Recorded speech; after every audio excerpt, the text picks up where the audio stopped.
Merhabalar, kanalıma hoş geldiniz. Bugün sizlere lahmacun böreği tarifi vermek istiyorum. İnanın o kadar pratik bir tarif ki mutlaka denemenizi tavsiye ederim ya. Yapımı da oldukça çok kolay, kendiniz de göreceksiniz şimdi. Kıymalı harcımız için gerekli malzemeler: ben yaklaşık 400 gram kıyma kullanıyorum. Biraz maydanoz doğranmış, tuz, karabiber, biraz sıvı yağ, biraz domates salçası, 1 yemek kaşığı kadar biber salçası, 1 adet domates, 1 adet yeşil biber, 1 adet kırmızı kapya biber, 1 adet de soğana ihtiyacımız var. Bunlar kıymalı iç harcımız. Şimdi ilk önce onu hazırlamakla başlayalım. El robotumda biberlerimi ve soğanımı çekiyorum. Küçük küçük doğranmasını sağlıyorum yani. İsterseniz sarımsak da ekleyebilirsiniz. Ben bugün eklemeyeceğim. Bunları bir ilk önce çekiyorum güzelce.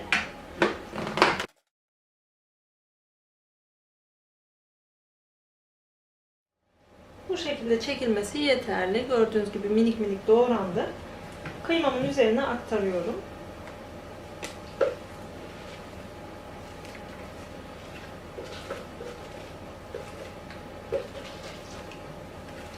Bir adet de domatesim vardı. Yine onu da aynı şekilde robotumda çekiyorum.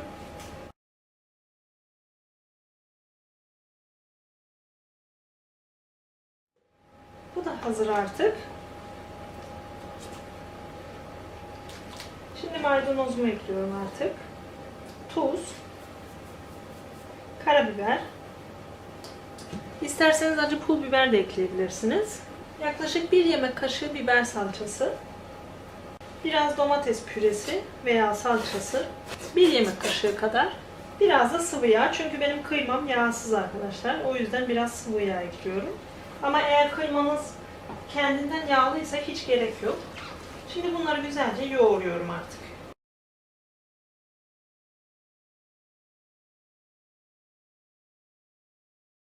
Kıymalı harcım hazır. Şimdi yufkaları ıslatacağımız sosu hazırlayacağız. Bunun için 3 yemek kaşığı yoğurt, 1 adet yumurta bütün halde, yarım çay bardağı sıvı yağ ve 1 çay bardağı süte ihtiyacımız var. Bunları güzelce çırpıyorum.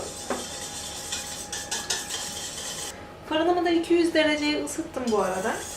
Alt üst ayarda. Sosum da hazır. 3 adet yufka kullanacağız. Şöyle büyük boy fırın tepsimi kullanacağım ben.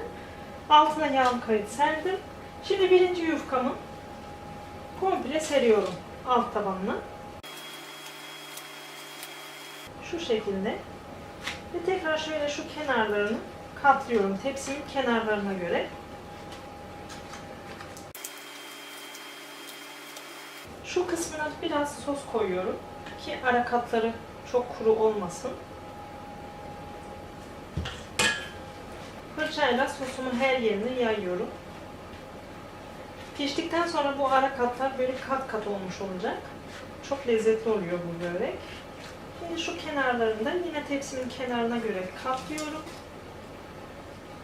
Bu taraf için de aynı şey.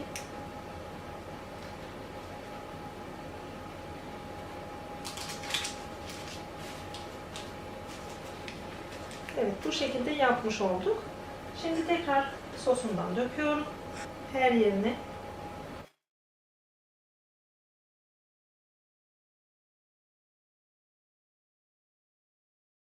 İkinci yufkamı da aynı işlemi uyguluyorum.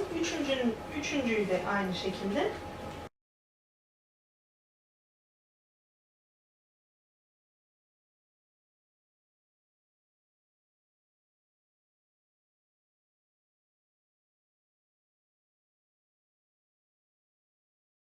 Son yufkamı da yerleştirdim. Üzerine kalan sosumu döküyorum artık.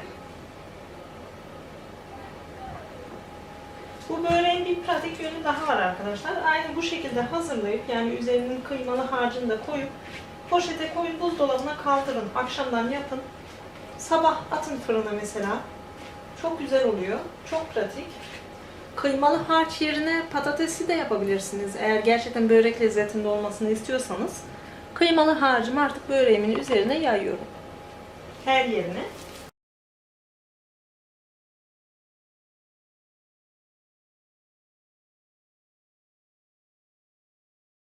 Bu şekilde her yerine yaydım harcımı. Şimdi 200 derece ısıtılmış fırına veriyorum ve güzelce kızarana kadar pişiriyorum.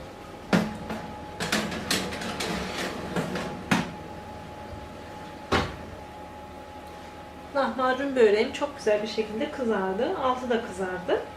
Şimdi hemen sıcakken, fırından yeni çıkmışken üzerine bir yağlı kayık koyuyorum. Ve temiz bir havluyla kapatıyorum ki yumuşasın buharıyla.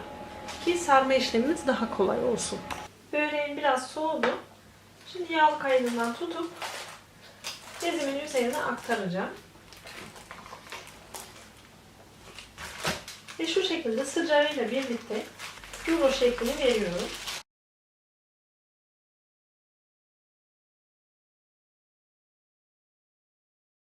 Şu şekilde rulomu yaptım ve şöyle bezime sarıyorum ki yumuşacık olsun. Bu şekilde soğumaya alıyorum. Daha sonra dilimleyip servis edebilirim. Altı da çok güzel bir şekilde kızardı. Şimdi soğumaya alıyorum biraz. Çünkü sıcak sıcak dilimlemek istemiyorum.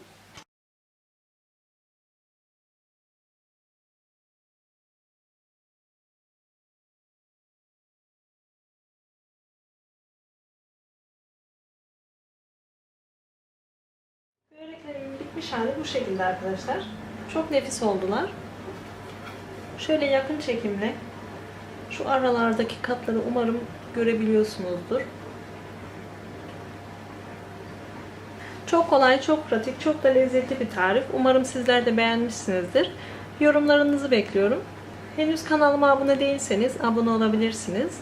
Bugünlük benden bu kadar. Bir dahaki tarifte, bir dahaki videoda görüşmek dileğiyle diyorum. Hoşça kalın.